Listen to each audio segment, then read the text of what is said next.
Ang kuba at ang bulag. Isang kuba at isang bulag ay matalik na magkaibigan. Kung sila'y naglalakad, ang kuba ang umaakay sa bulag. Ang bulag naman ay siyang pumapasan sa kuba kung mayroon silang mahirap na nilalakaran, sapagkat ang kuba ay mahina ang katawan. Minsan, sila'y nakaraan ng isang punong nyog. Ibig nilang pumitas ng bunga.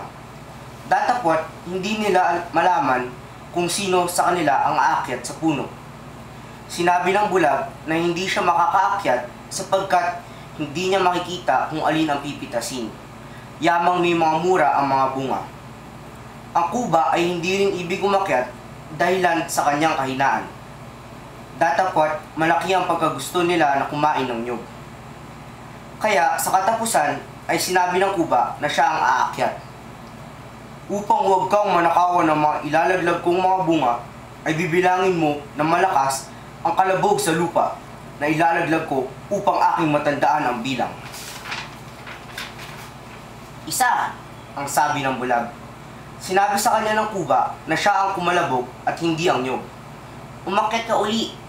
Pagkaraan ng ilang sandali, ay nahulog uli siya. Dalawa, ang sabi ng bulag. Ang kuba ay nagalit at sinabi niya sa bulag na siya'y umuli. Winika niya, yung unang kumalabog ay ako, ang ikalawa ay ako rin, kaya wala pang nyog akong napipitas. Datapwat, ang bulag ay nag-aakalang gawing katatawanan ang pagkahulog ng kuba. Kaya binalak niya na, kung makarinig siya uli ng kalabog, ay sisigaw siya ng tatlo. Ang kuba ay umakyat na muli. Datapwat, nahulog din siya. Ang bulag ay sumigaw ng tatlo at tumawa siya.